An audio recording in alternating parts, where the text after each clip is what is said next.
प्रभो मृत्युंजय ठाकुरे धवलेश्वर बालालिंग महाप्रभु दीपम यदि परम ब्रह्म दीपम यदि जनार्दन दीपाहरत मे पापो पूजा दीप नमस्तुते धवलेश्वराय बालालिंग महाप्रभु संसार सुखी रखंतु। आज चैत्र मासर शुभ गुरुवार रे समस्त श्रद्धालु भक्त मान आश्रीपद करंतु, मनस्कामना पूर्ण करंतु, कर्मक्षेत्रोन्नति करंतु, ग्रहरिष्ट खंडन करंतु, जगतर मंगल करंतु, विश्वर कल्याण करंतु, आपणकर नाम विख्यात करंतु, सेवकर डाक श्रवण करंतु, समस्त गुआवसा भक्त मानकर मनस्कामना पूर्ण करंतु। जो जो भक्त माने आपण पाखरे मानसिक रखिछंती तांक मानसिक पूर्ण करंतु।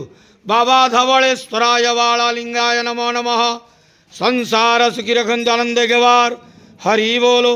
आज चैत्र मासर शुभ गुरुवार रे समस्त श्रद्धालु भक्त मान आश्रीपद करंतु, आनंद गेवार हरि बोलो। धवलेश्वराय बालालिंगाय नमो नमः।